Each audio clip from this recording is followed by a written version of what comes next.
जोड़े को बच्चा मिल गया है। सब एक हैप्पी एंडिंग स्टोरी की तरह है, लेकिन सवाल ये है कि क्या सरोगेसी को भारत में कोई कानूनी मान्यता है। पिछले कुछ साल से ये मांग जरूर जोर पकड़ रही है, लेकिन पिछले दिनों जापानी बच्ची मांझी के पैदा होने के बाद उठे सवालों ने कार्रवाई में तेजी जरूर लाई है। इस कागज पर लिखी चंद लाइनें अपनी कोख में दूसरों का बच्चा पालने वाली मां यानी सरोगेट मदर्स के लिए सम्मान की स्याही है। स्वास्थ्य और परिवार कल्याण मंत्रालय की ये पहल सम्मान के साथ साथ सरोगेट मदर्स को कई अधिकार भी दिलवाएगी। तो कानून आने से एक तरह का डिसिप्लिन आ जाएगा इंडस्ट्री में, और लोगों को एक तरह का फियर हो जाएगा कि भाई ये जो है, जो करना है ये प्रोसीजर, वो हमको कानून के दायरे में करना है, और कानून को कोई किसी का एक्सप्लॉयटेशन नहीं होगा, चाहे वो सरोगेट का भी हो या पेरेंट्स का भी हो। फिलहाल भारत में सरोगेसी पर कोई कानून नहीं, सिर्फ Indian council of medical research के अंतर्गत एक नियम है जिसमें सरोगेट मदर और बच्चा चाहने वाली दंपत्ति के बीच एक करार किया जाता है, जिसमें दंपत्ति को बच्चा गोद लेना पड़ता है।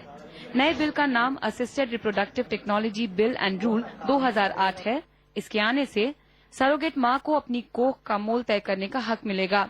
विदेशी परिवारों के लिए कानूनन सरोगेट मदर के लिए 9 महीनों का गार्डियन रखना जरूरी होगा। नए कानून में 21 से 45 साल तक की किसी भी महिला को सरोगेट मदर बनने का हक होगा।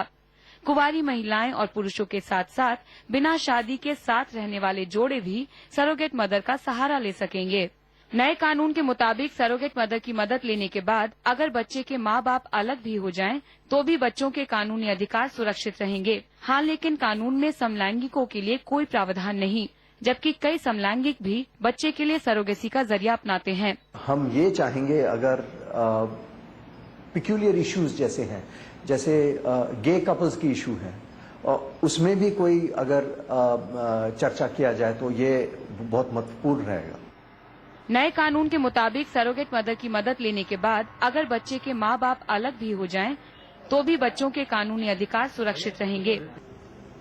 सरोगेसी के लिए कानून की जरूरत तो पहले से ही महसूस की जा रही थी, लेकिन मांझी यामारा के मामले ने इसे नई तेजी दी। मांझी के पिता उसे इसलिए गोद नहीं ले सकते थे क्योंकि भारत का कानून अकेले रहने वाले को बच्चा गोद लेने की इजाजत नहीं देता। किसी भी कानून को बनाने का काम तब तक अधूरा है जब तक उसमें उसे तोड़े जाने पर संभावित सजाओं का उल्लेख न हो। इस 35 पन्ने के ड्राफ्ट में भी 4 पन्नों में जेल से लेकर जुर्माने तक ऐसी कई सजाएं बताई गई हैं। अब इंतजार है तो बस इतना ही कि ये कानून बने भी और इसका पालन भी हो। मुंबई से कैमरामैन चंद्रकांत के साथ संचिका पांडे, एनडीटीवी इंडिया के लिए।